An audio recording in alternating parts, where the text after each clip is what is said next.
Why the New Orleans Saints need offensive weapon in round one. NFL draft strategy becoming clear. This is Off the Bench with T-Bob, Jacob Hester, and I'm guessing Nick Underhill is joining them. Let's go ahead and get right into it, shall we? About it a little bit earlier about where they're at right now, Nick, because Mel Kiper's got them taking Jackson Dart 9th overall. That's not gonna happen. Yeah, exactly. nothing that they've done. There you go. All right, Jackson Dart, write them off the list. Boom. Yeah, wild times from Mel Kiper. We covered that. Mel's throwing Jackson Dart up there. Crazy. When you have a guy in Jackson Dart who no one is mocking over about 20, and then all of a sudden it's like, oh yeah, boom, this is a top 10 pick. It's like, whoa, man, where the hell did this come from? Has shown you that they're going to do that. I mean, they are trying to win now. In their minds, they think they can win now. They're not going to select somebody that's not ready to be a starting quarterback, and we all know that, right? And so that situation, it might be fun to talk about a quarterback. It's not going to happen. And so what is going to happen at number 9? Because, all they've done in free agency is really sign defense and a ton of defensive linemen either coming in or re-signing, restructuring, whatever it might be. So all signs would kind of point to them maybe, hopefully, selecting somebody that can help them on the offensive side of the football that could be a playmaker, be it a running back, be it Tedero McMillan, be it a Warren at the tight end position. Like, in my opinion, they have to give Derek Carr a weapon because he is not going to go out there and win games for you. Like you just mentioned, he needs better personnel around him. Don't they have to go playmaker at 9? Jacob was kind of cooking there. Look, here's an easy way to think about it. Free agency is where you want to fill in the gaps. Free agency is where you want to kind of supplement your roster. You got a good roster, but you're missing blank to get you over the edge. Like, okay, go get that. You need some depth at the interior defensive line. Okay, go get that in free agency. The draft is really where you need to get your, super impactful, all-pro, high-level players for a multitude of reasons. The biggest reason in the Saints situation is because they come with a rookie contract. If you can get a high-impact player in the draft, you get them on a rookie contract, okay? So, because I hear a lot of people, and that is why we say get best player available. If, the whole draft for need or, need, whatever, what's your highest position of need, that should be how you approach free agency. You should look at your positions of need. Like, let's say if you think cornerback is a position of need, well, then you should be highly prioritizing cornerback in free agency. You shouldn't do that in the draft. You can do that in the draft, but in the draft, you should be looking more as less of what do we need to kind of supplement and more of who can we get at this pick to be a superstar for us for the next couple of years.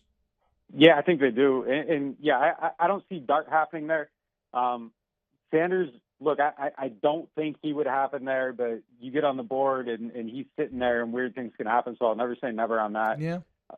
I could be eating crow here for what I'm about to say, but just even based on just what I've heard, the grades are on Dart, I don't see it happen. I just don't see it happen. Grades around the league, I just don't. I would be very surprised. When you say grades, I'm sorry to interrupt, Nick. When you say grades, explain that a little bit further. Do you mean like round grade, what are they what are league circles saying about where they think he actually should be valued?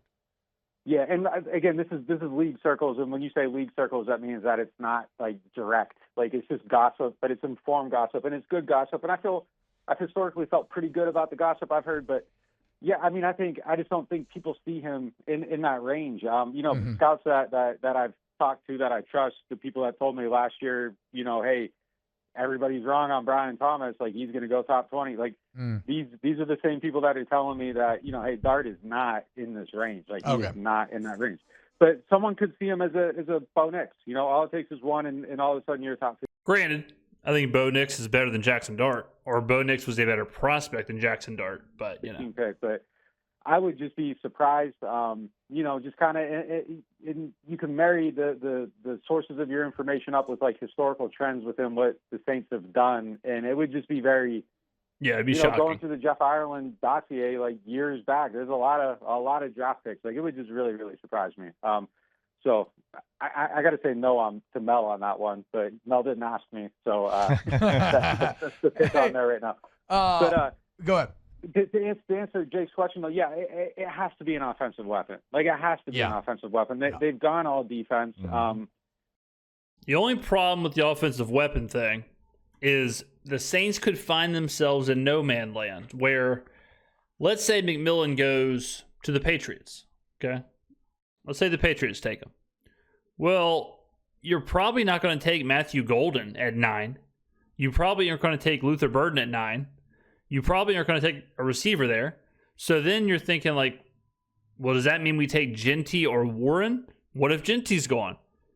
Then do you hyper in on Warren, or do you start looking around like, well, he's not really the offensive piece we need. We think we can get Igbuka in the second, or Trey Smith, or Savion Williams, or Jalen Noel, or somebody else.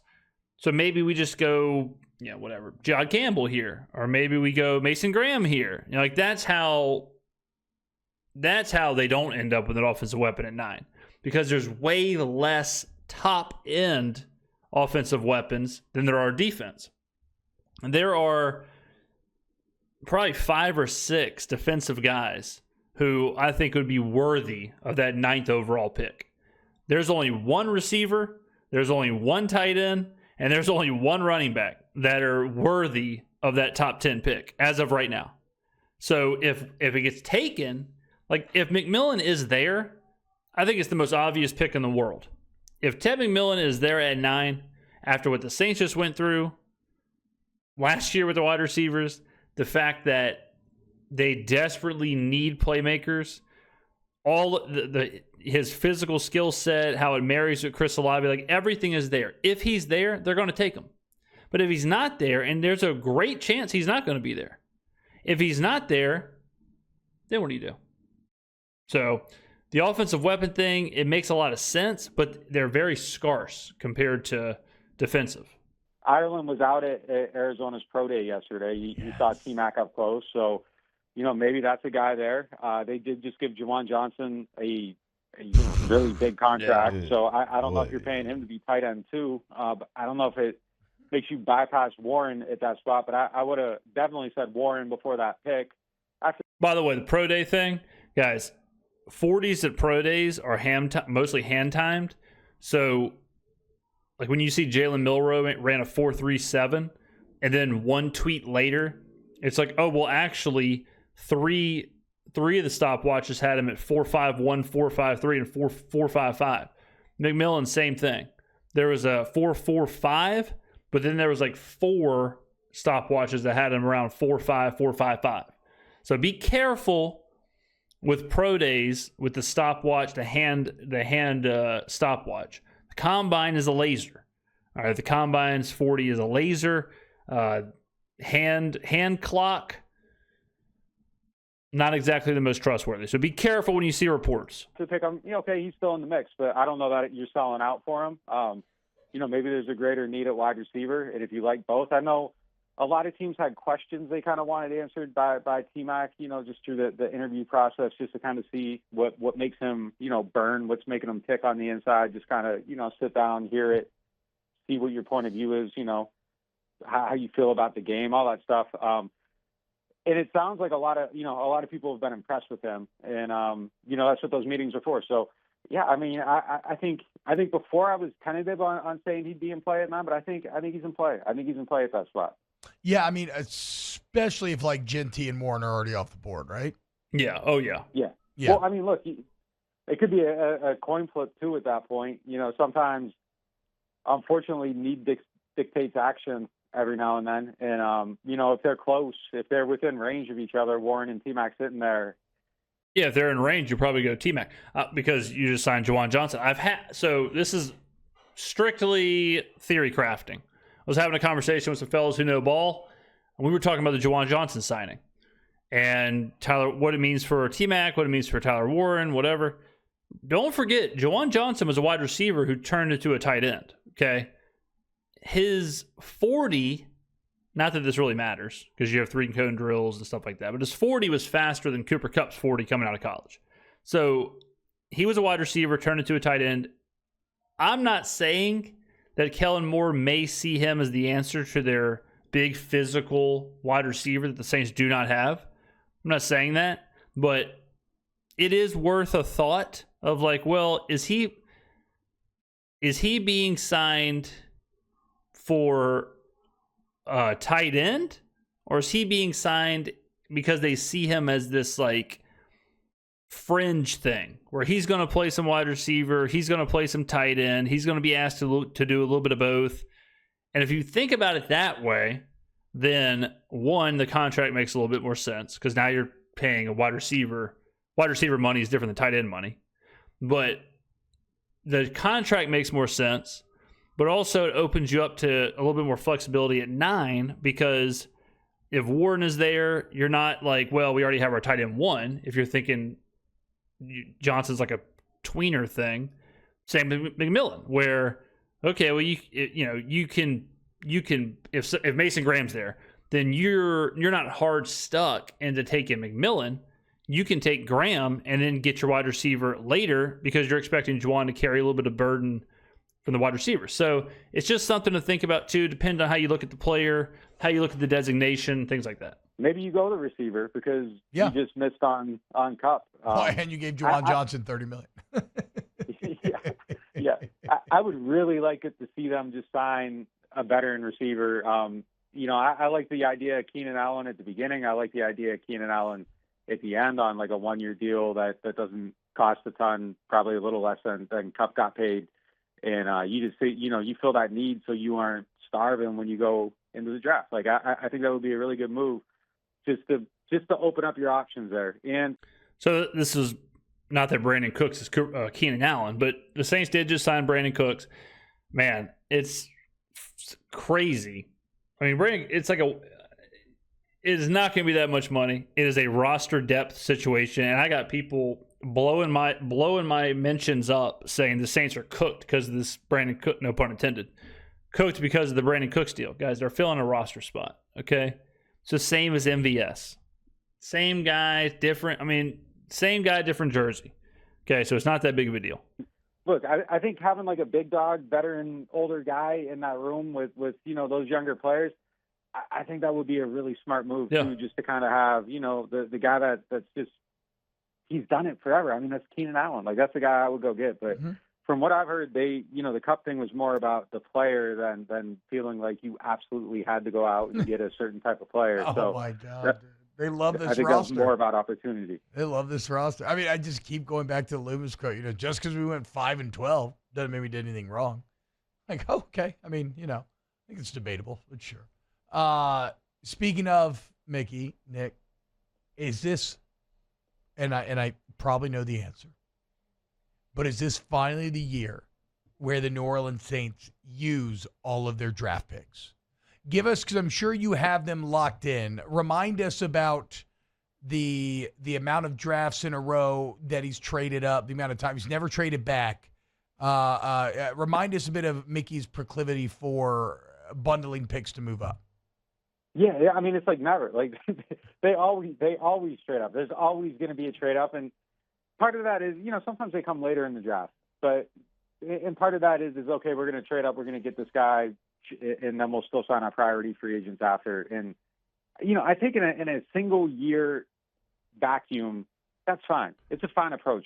But when you kind of go back and start looking at their draft history, and I'm just talking about the day 3 guys here, when you start going back and looking at their draft history and you see the lack of picks in those areas, and then you see some of the hits they've had in those areas, like a Caden Ellis, a Will Clapp just came back. Like those are good depth players. And if you hit on a few of those over the years, you have cheap depth. And then when everybody gets injured. So the trade up thing. So we've talked at length about how important it is to hit your impact players in the draft, especially for the Saints, who for a long time they weren't worried about the depth part. They weren't worried about bringing in a large number of players because for a long time, the Saints had their roster pretty much figured out. Like bringing in 7 rookies wasn't going to do much because they already had their starters, they had their backups. I mean, you got to remember at one point we had Alvin Kamara being backed up by Mark Ingram. Okay, so we had some serious depth all over the field. So in that situation, if you're the Saints front office, you're looking at it like, well, we don't need these picks. We can't carry these roster spots. We might as well package them, move up to land who we think is a stellar player. And if we get 2 stellar players out, we'd rather have 2 stellar players than 7 decent players, or 7. You're not gonna get 7 decent players, but that was the idea. That certainly changes when you do not have the depth, when you do not have the roster that we had before, where you have superstars all over the field. Your backups are superstars. We don't have that. Okay, so I wouldn't be surprised at all if their philosophy around that changed. I say all that to say this. In the same breath, if you, let's just take first round, second round. Let's say you decide you're going to pass on McMillan to take Mason Graham. My immediate next conversation would be, okay, how can I maneuver back into the first or high into the second to then take, or wherever you got to move to then take whoever I perceive to be on equal-ish value of Ted McMillan. So in that situation, it'd be like, okay, you draft Mason Graham. Now you maneuver in order to get Matthew Golden or Jalen Noel or whoever, whatever receiver you think is number 2, whichever one you're talking about. Because then you're thinking, well, if I got to move a pick, if I got to move a 4th or something to get 2 guys who I think are going to be all-pro superstar level players, it's probably worth a thought. If I told you the Saints could come out of the first 2 rounds of the draft with Matthew Golden and Mason Graham, but they had to lose whatever, a 4th to do it. So yeah, okay, sure, like that. All right, if I think I can get a number 1 all-pro level wide receiver and an all-pro level interior defensive lineman, sure, let it rip. So to me, it's dependent on the situation. Very similar to kicking the can. I think trading up has a negative connotation, but it's very results based. Because if you're trading up to get an all-pro, if you're trading up to get a superstar, who cares? It's when you trade up and miss that things get a little nasty. You have Caden Ellis coming into the game, and then Caden Ellis is making plays, and then he leaves and gets a massive contract from someone else because he just provided you with amazing depth, and you got him for free, 7th round. It worked out ahead.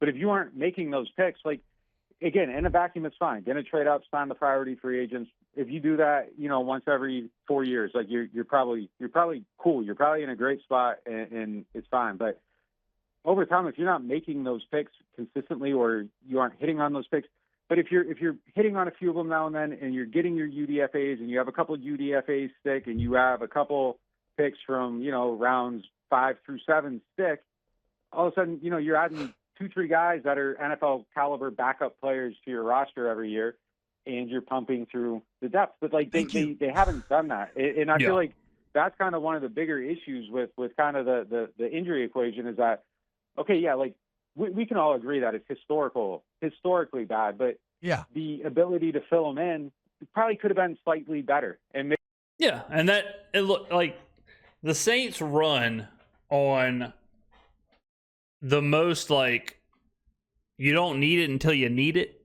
kind of operation ever. Their thought is basically, we're not buying fire insurance because we're confident the house will never burn down. And then we saw last year the house burned down. And for the first time in 20 years, they needed insurance and they didn't have it. And we saw what happens whenever the plan goes to hell. That's the Saints' line of thinking is, we don't need this extreme depth because we're cool with the roster. Well, like Nick said, when you have historic injuries and you've got a whole however many years of not having those draft picks, all of a sudden now it's like, well, damn, we don't even have the bodies in the building. So now you got to go to the practice squad. Now you got to go to, people who are sitting on the couch, not even in the league. You got to start signing them to be your starters, right? So that's the risk. That's the risk that the Saints run. And they're not the only team that does that. But that's why we saw Okay, well now you got Connor McGovern as your starting center. He was playing Madden, 3 days ago. He wasn't even in the state. Now Mason Tipton and Bub Means are your wide receivers because you don't have anybody else in the building. You got to go get MVS, right? You got to go get these guys who aren't on teams because there's no one else for you. There's no one available, right? So that's how you get stuck. Now I could argue for both sides. I could argue for both sides of why you would want to do it, how the Saints do it, or why you'd want to have a ton of assets. Because just like the fire insurance, if you've got a great third center, but you never use them, do you actually have a great third center?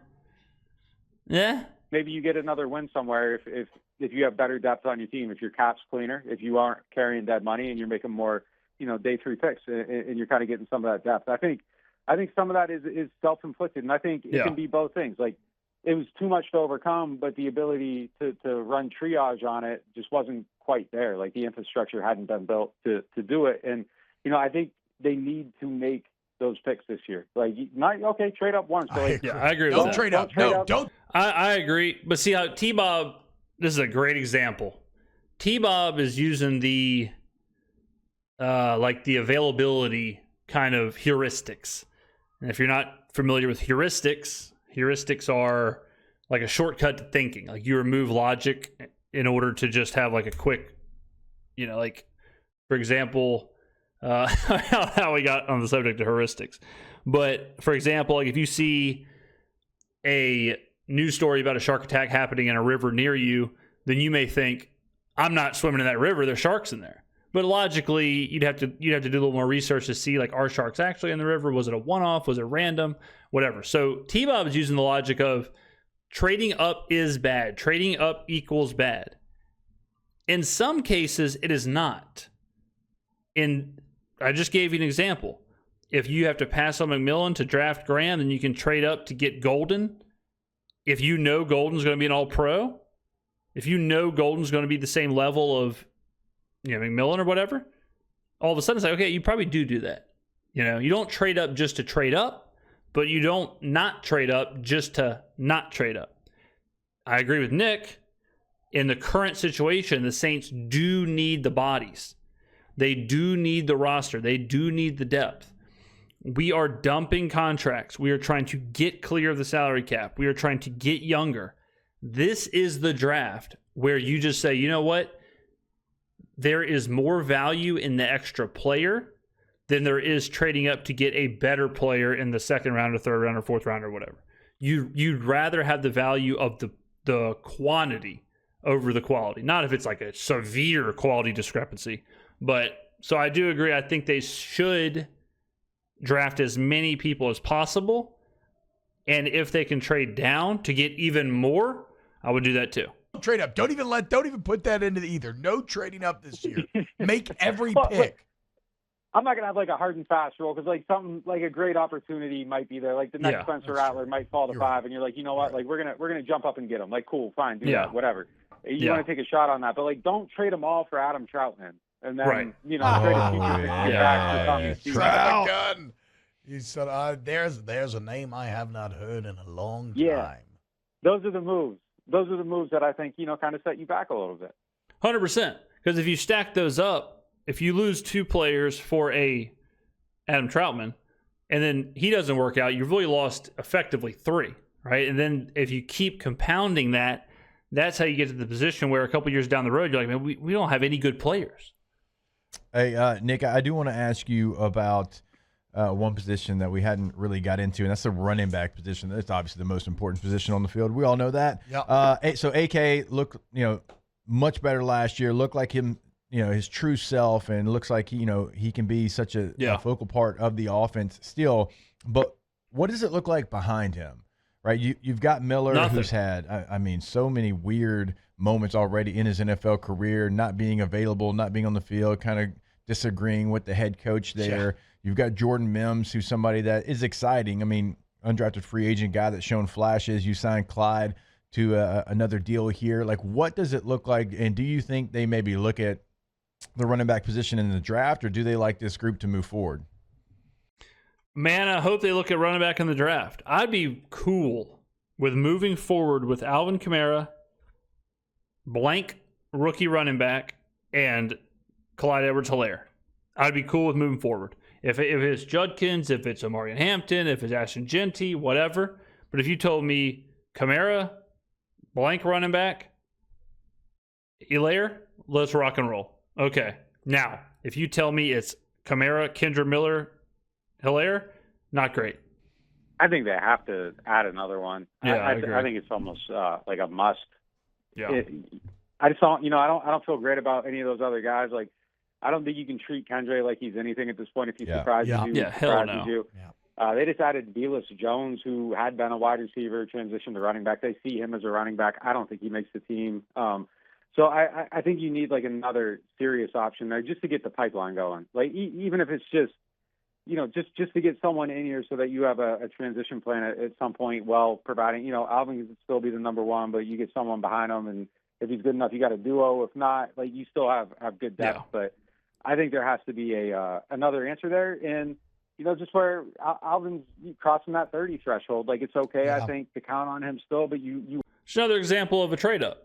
Or a player who, you take Mason Graham or McMillan at 9, and then if you have an opportunity to trade up and get Hampton, who some people think is the best running back in the draft, or, this is not going to happen, but if you had an opportunity, like let's say it's that weird situation where Genty falls to the 20s, and you have an opportunity to get back in to take Genty, then it's like, well, you kind of have to, right? Now, that's an extreme situation, but Hampton we saw as high as like 12. I've seen him now dropping back down to the mid-20s. You never know what'll happen. How do you feel about Judkins if he falls? If he's there at the back end of the 3rd round or something, and you want to move up, get him? It all depends. But a running back, I think, is absolutely a position where they need to add some depth. And this is a great group for wide receiver and running back to add depth. There's some wide receivers you can get in the 4th, 5th round who are like, okay, damn, this is a good player. He may be like a niche player, like Tez out of Oregon. Like, he's a unique player. He's very undersized, very shifty, absolute monster in one-on-one scenarios. Is he like a high volume receiver? No, but you add him in the 5th round, 4th round. Okay, you're adding some depth. You're adding some weapons there. You have to have a serious insurance policy there, just because reality tells you that he's going to miss some time at some point. He missed some games last year. Played through everything, but at a certain point, like that accumulation of things kind of takes you off the road every now and then. And I think you just have to be realistically prepared for that. And if you aren't, it just would feel like poor planning. Agreed. So with that in mind, quick one here, because we've kept you long already, Nick, as we're wont to do. If Genty's on the board, is he just number one with a bullet? Like, is there anybody that could be on there that you would take instead of Genty? At running back? He's the clear number one running back, I think, right now. I would like me as I would take him. Like I would take him. I would have to. I think he's special. I think he's different. I think he's someone that you can kind of build your team around. The league's transitioning back toward it, and I think it's. Look, if I was running a team, I would spend all my money on the offensive line. Like that's just what I would do. But I don't see a guy there that you can take at 9. Will Campbell might be there, but if this is my staff and how they're building it, like they just wouldn't put Will Campbell at I'm not. He's not a tackle in Jeff Ireland's historical draft trends. I'm not drafting a guard at 9, so I think Genty would be my guy. I agree. I've made a million videos on why the Saints should draft Genty at 9, and much like Nick just said, I think the biggest thing about him is that you can build the team around him. You draft, you draft McMillan. It's like, all right, well, you got to have your quarterback. You got to be, you got to have this. You got to have that. You draft Genty, all of a sudden it's like, all right, well, we drafted him. Let's go ahead and shore up this offensive line, and we are going to be a run the football. We're going to be a win in the trenches. We're going to go through him. We're going to, the easy comparison is the Philadelphia Eagles, but that's how we're going to operate moving forward.